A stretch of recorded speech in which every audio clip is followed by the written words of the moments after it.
Bud, I kind of like, he convinces me that he's going to win the fight because he's such a believer in his own ability and he's very convincing.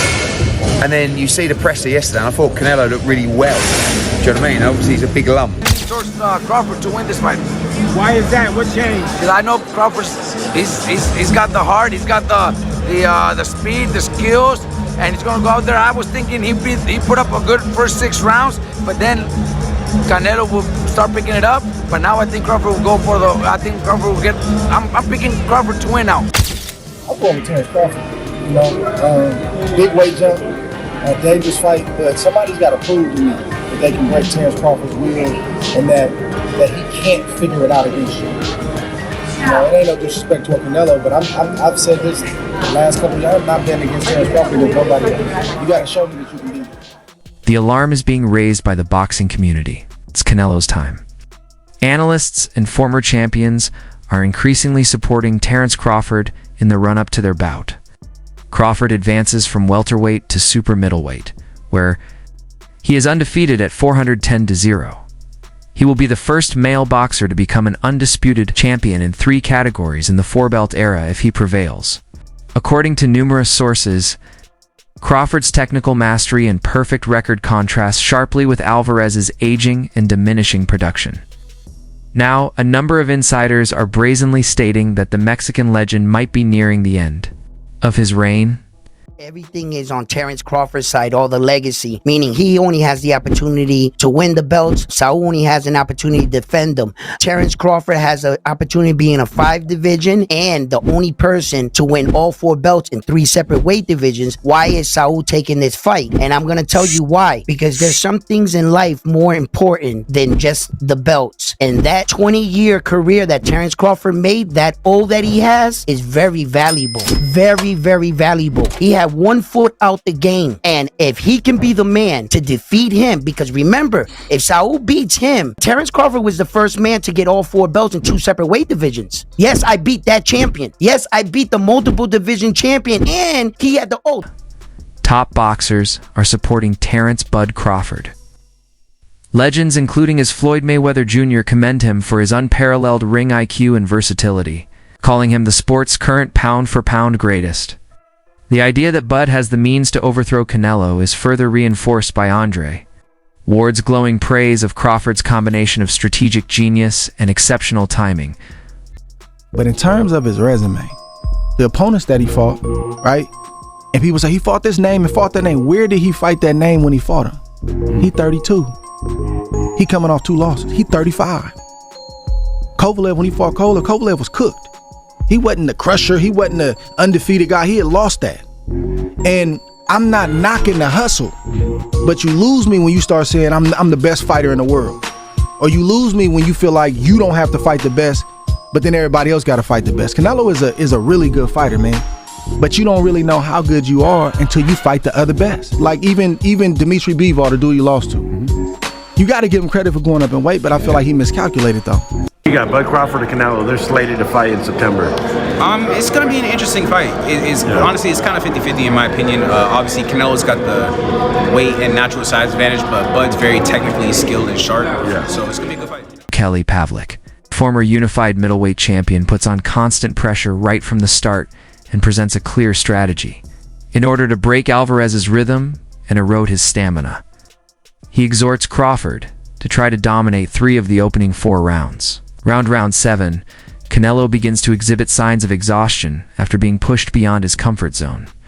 According to Pav, to keep Canelo guessing and give the Mexican great the impression that he's always playing catch-up. Switch stances regularly between orthodox and southpaw.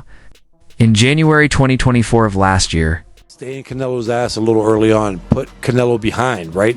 Even if it's 3 out of the first 4 rounds, because when Canelo has to fight, okay, when Canelo has to step it up, after 7 rounds, he starts to fade a little bit. We've seen that with Bivol. We've seen it in a lot of his fights with Triple G. You know, when Canelo could control the fight and the ring generalship, like, yeah, he could fight 12 rounds pretty good. But when Canelo gets pushed early on in the fight, he starts to fade muscle endurance-wise. So if I was Crawford, I would kind of stay in his ass a little bit on, the early rounds and make him have to play catch up in rounds 3, 4, 5, and then by round 7, that's where he can really step it up. Tim Bradley, former 2-weight world champion who is now a commentator, supported Crawford over Canelo, complimenting his speed, power, timing, and versatility and describing his abilities as being on par with the best. Even at super middleweight, he was sure he would prevail. Despite his refusal to provide any details, Bradley gives Crawford the advantage by revealing that he is aware of a mystery secret. For Bradley, this goes beyond mere conjecture. It is a belief that Crawford's versatility and skill set will outclass Canelo, potentially bringing about a sea change in boxing history. One more thing. It don't matter if Canelo is on that. He ain't beat no Terence Crawford. You heard it here first. Plus, I look at the performances of Canelo. I look at his last performances. I mean, they've been all right. It ain't been like, wow, blew me away. So I'm not really worried about all of that. And the same thing goes with Crawford. I know he's with Snack, and I know some news came out this week and all of that, but I personally believe that Snack is clean. I think it's a conflict of interest, the fact that, hey, he knows how to beat the system, quote unquote, Victor Conte, but at the same time, I think Snack, you got products going around the world, this and that. I mean, all these athletes are testing. They're not testing anything or positive by using Snack at all. So I think they're safe. There's no doubt about it. So with that being said, I'm not worried about that. As long as they testing, I'm good. Canelo is so predictable, dude. A hook is coming. When the right hand is coming. He's going down to the body. He gives it away. There's a tail with him. There really is. And it's usually off the high guard. He comes in, he marches forward, then boom. Crawford's going to be able to see all of that. He's too knowledgeable inside the ring. His IQ is too high. If he can avoid the shots, avoid the big bum, and not get knocked out, he can outbox Canelo. It doesn't matter. He don't have to knock him out. He can outbox him, outpoint him. So that's my opinion, bro. That's what I think about. Porter, a dependable commentator and former 2 division champion, agrees, complimenting Crawford's accuracy and versatility. He acknowledges that, particularly over the course of 12 rounds, he worries about taking a Canelo punch. Although Crawford has previously withstood strong opponents, Porter notes that Canelo's strength, unrelenting pressure, and vicious left hook disguise present a special danger. Additionally, he notes Canelo's propensity to slow down in later rounds, implying that Crawford needs to make it through the first few rounds unscathed in order to have a shot. The others say, no, that's 2 more weight classes. Once he gets touched by Canelo, it's going to be different. I am concerned about him absorbing a Canelo punch, especially through the course of 12 rounds. We do know this about Canelo. He's going to slow down, so I think if anything, Canelo would try to start fast and bang on him and break him down before he gets later, and he's still got that kind of steam. But, there's so many components that make a champion. There's so many components that make a great, a legend. It's just so much to go into. It's a conversation that lasts an hour easily when we talk about all of the components that Terence Crawford has, all of the components that Canelo have, and how we find how they even out and who trumps one another, you know what I mean?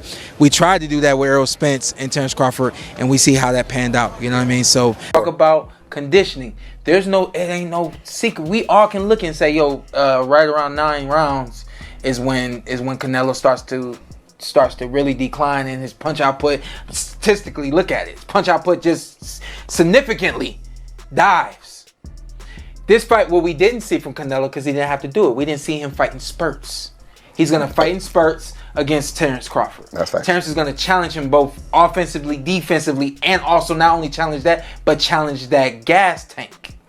That's very much. See, that's what I'm saying. You don't have to question Crawford. You don't have to question him. And what do we know about Bud? Bud got it at the end of the fight. According to Stephen A. Smith, Crawford's movement and ring IQ will surpass Canelo's. Stephen A. Smith makes the audacious forecast that Crawford will defeat Canelo Alvarez by decision in Andre Ward's All the Smoke podcast. He thinks Crawford's quickness, mobility, and technical versatility, his jab and ability to change stances will allow him to outbox Canelo over 12 rounds. Even if he respects Canelo's greatness and knockout power, Smith underlines that although Canelo is powerful and used to carrying a lot of weight, the real way to win is to outsmart him with boxing IQ and agility, You know what? I think my initial reaction would be to say that I think that Crawford would be the superior boxer, as great as Canelo is, as seasoned as he is, with 65 fights, if I recall, on his record. I think boxing-wise, he's going to give Canelo fits. I don't believe he can hurt Canelo. I just believe that Crawford hasn't been in the ring with anybody this powerful. Again, Crawford is the superior boxer.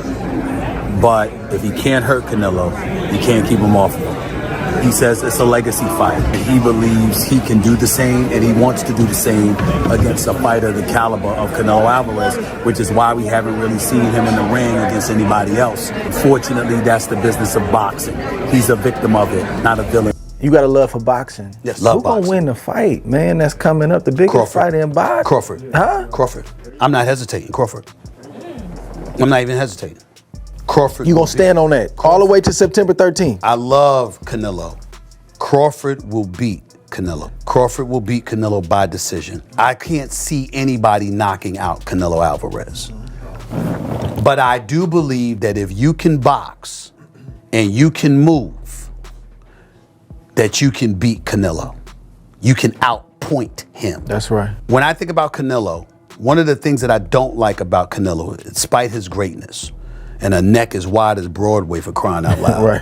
It's like almost every shot has to be a power shot. It's a power shot, yeah. That's not beating Crawford. I will confess, I think Gervonta Davis's trainer, Cal, I think he said this. He said Crawford could find himself in trouble if he decides to engage with Canelo, because Canelo is the naturally bigger, strong fighter. And I don't care that Crawford's gotten bigger, and I don't care that Crawford's gonna go in there just as big as Canelo. Canelo is accustomed to fighting at the weight, and Crawford is not. And Canelo is a genius in this regard.